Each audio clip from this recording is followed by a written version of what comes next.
Assalamualaikum warahmatullahi wabarakatuh.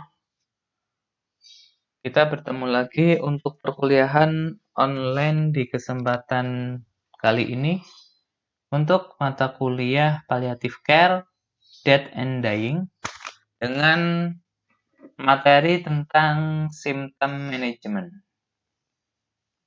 Nanti di pertengahan perkuliahan akan ada tugas, silahkan nanti mengerjakan.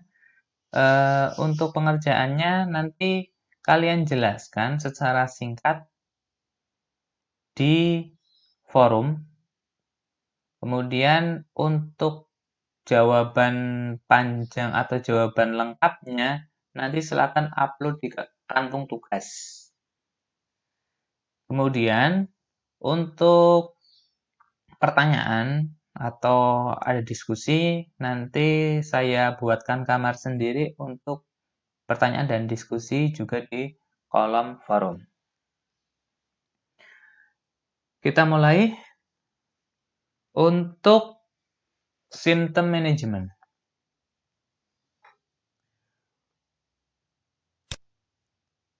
Penyakit yang lebih lanjut ini berhubungan dengan pengalaman dari gejala-gejala bahwa dapat dihubungkan dengan penderitaan.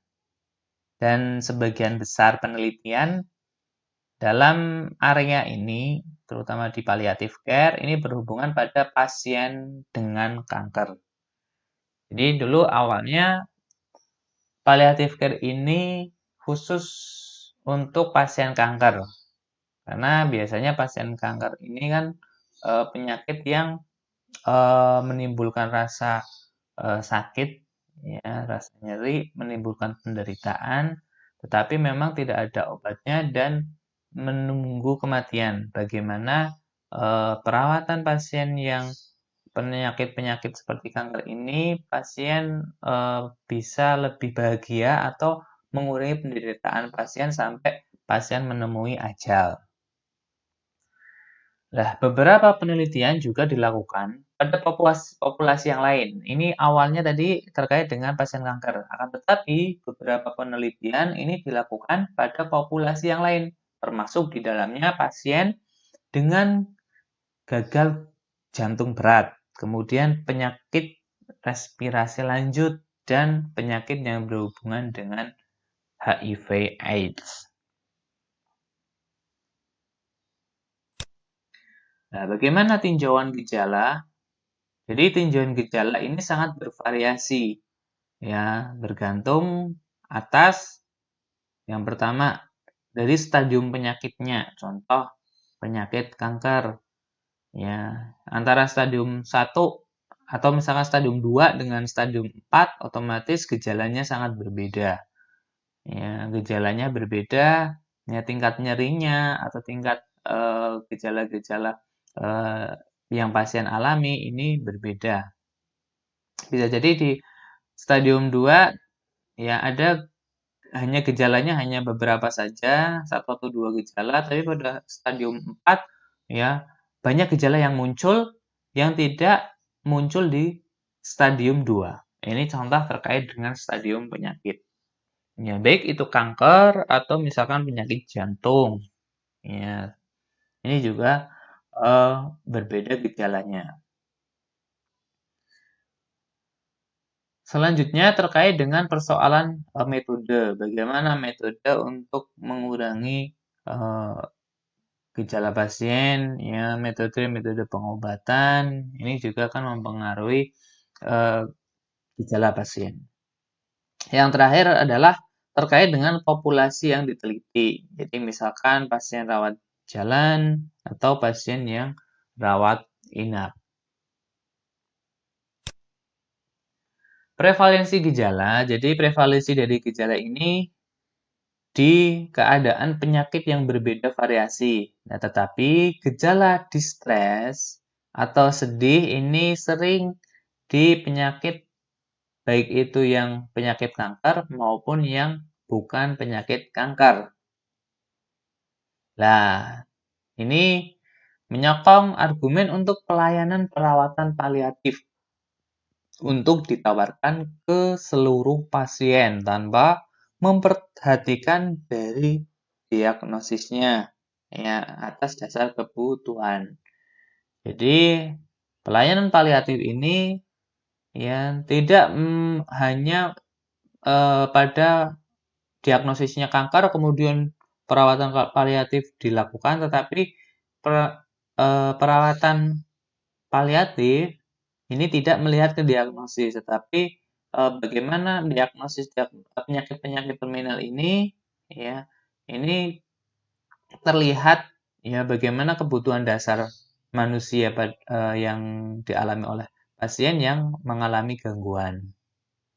Nah, ini sehingga pelayanan paliatif ini akhirnya tidak hanya pada kasus-kasus kanker saja, tetapi terutama pasien-pasien yang sudah lanjut usia. Ya, pasien-pasien yang sudah lanjut usia, kemudian dilakukan perawatan paliatif. Nah, karena pasien lanjut usia ya terkait dengan melihat pada kebutuhan dasar manusianya. Selanjutnya, ya, bagaimana prevalensi dari gejala distressing dengan perawatan selama tahun terakhir masa kehidupan pasien? Ya, jadi ini kalau kita lihat ya baik itu yang populasi kanker maupun yang bukan kanker. Gejala-gejala yang timbul pada pasien itu meliputi nyeri, kemudian sesak nafas, ya batuk menetap, ya mulut kering, atau pasiennya mengalami kehilangan nafsu makan, ya kesulitan menelan, mual muntah, pasien mengalami konstipasi, ya kebingungan, ya confused, atau pasien mengalami insomnia dan moodnya rendah.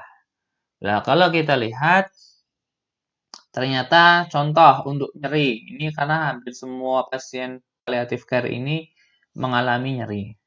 Nah, ternyata populasi yang mengalami nyeri itu di atas 50%, yaitu 70%-an. Nah, ternyata perbandingan antara kanker dan non-kanker ya, yang non-kanker juga banyak, hampir sama ya, jadi sekitar 70 baik itu kanker maupun non-kanker. Kemudian dyspnea ya atau sesak nafas. Nah, untuk sesak nafas sendiri juga masih di atas 60%. Di atas 50%, sekitar 60%. Jadi hampir sama antara populasi kanker dan non-kanker yang mengalami sesak nafas. Selanjutnya batuk menetap. Untuk batuk menetap untuk kanker sekitar 50%, sedangkan non-kanker ini kurang dari 50%, sekitar 42%. Jadi batuk menetap ini lebih banyak pada pasien kanker. Selanjutnya untuk prevalensi dari mulut kering ini lebih rendah ya sekitar 43 pada populasi kanker dan 34 pada populasi non-kanker. Sedangkan anoreksia atau kehilangan nafsu makan untuk pasien kanker lebih rendah lagi sekitar 33% dibandingkan gejala yang lain. Ya, kemudian untuk pasien non-kanker sekitar 21%. Ini gejala yang paling sedikit dialami oleh pasien-pasien palliative care, sekitar 33 pada kanker dan non-kanker sekitar 21%. Kemudian kesulitan menelan ternyata cukup banyak untuk pasien kanker dan non-kanker. Pada pasien kanker mencapai 63% dan pada pasien non-kanker sekitar 53%. Kemudian mual dan muntah pada populasi kanker, pasien kanker ini sekitar 66%. Dan pada pasien non-kanker sekitar 50%, untuk konstipasi hampir sama sekitar 65%, sedangkan pada non-kanker ini lebih tinggi ya, jadi sekitar 69%. Untuk confused atau kebingungan ini sekitar 42 dan 44%, dan untuk insomnia sekitar 44% pada kanker dan non-kanker. Sedangkan mood yang rendah ini cukup tinggi pada pasien kanker 67% dan pada non-kanker sekitar 73%. Jadi kalau kita lihat gejala yang paling sering ya terjadi pada populasi kanker ini nyeri, ya. Sedangkan pada non-kanker ini nyeri dan mood yang rendah. Ya. Kita lanjutkan terkait dengan prinsip dari manajemen gejala. Nah, prinsip dari manajemen gejala yang pertama adalah terkait dengan penilaian gejala. Ya, bagaimana kita menilai gejala pasien, kemudian bagaimana diagnosis dari penyebab tersebut. Selanjutnya penjelasan terapi kausatif dan terapi simptomatis. Nah, terkait dengan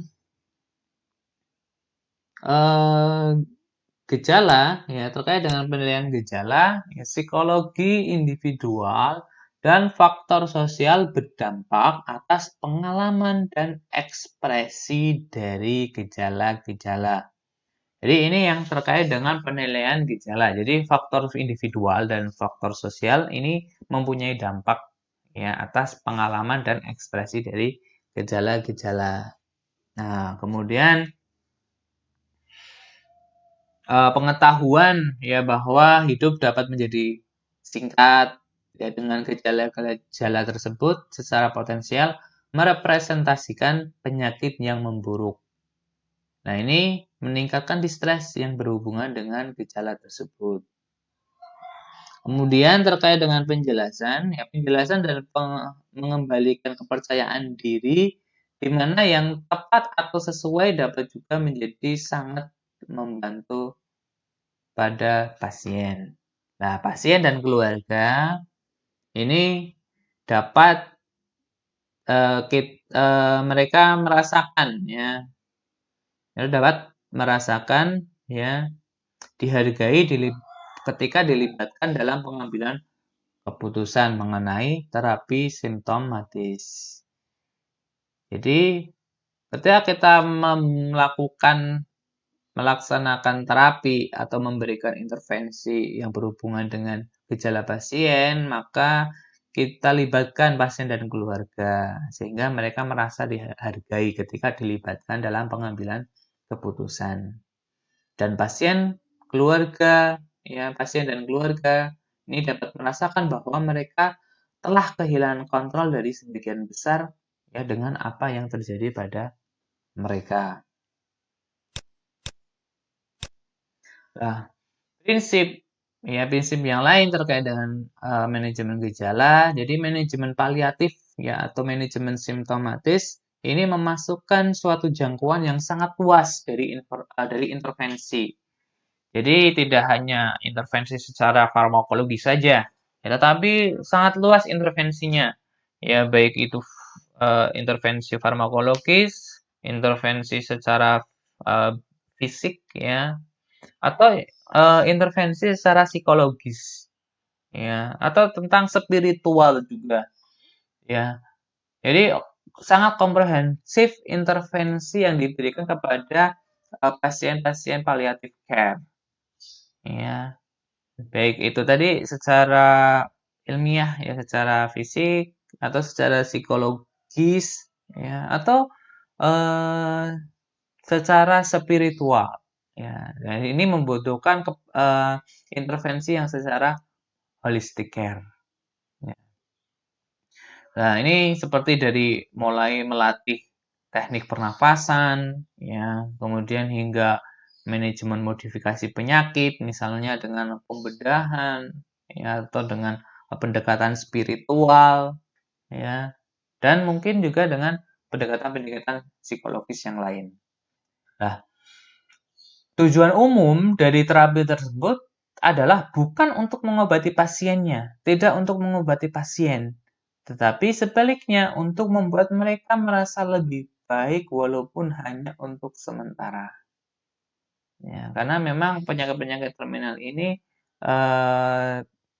terapi ini tidak untuk menyembuhkan karena memang sulit untuk disembuhkan, tetapi lebih mengarah bagaimana pasien bisa merasa lebih baik, ya, mengurangi gejala-gejala yang timbul dari penyakit pasien walaupun hanya sementara sampai mereka meninggal dunia.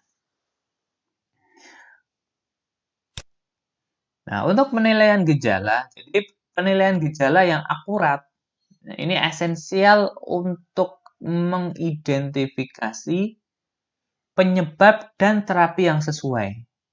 Ya, hal tersebut penting ya untuk mengenali bahwa tidak semua gejala akan menjadi hasil langsung dari proses penyakit. Ya, beberapa akan muncul sebagai hasil dari kelemahan umum. Yang lain akan menjadi efek samping dari terapi.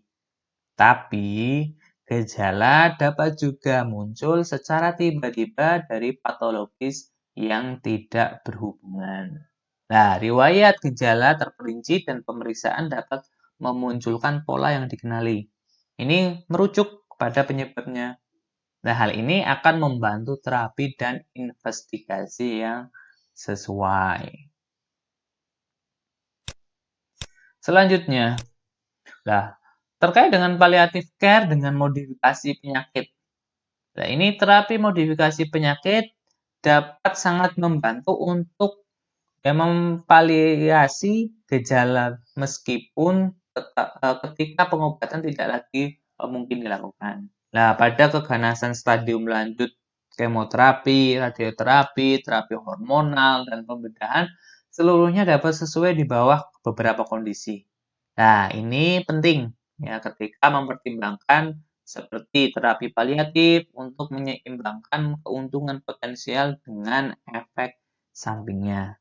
Nah, pada pasien dengan hemoptisis misalnya dari kanker paru, yang radioterapi atau laser ya brachytherapy dapat menawarkan keringanan gejala yang terbaik ya, untuk meringankan gejala pasien dan mungkin ini dapat dipertimbangkan meskipun individunya individu yang lemah.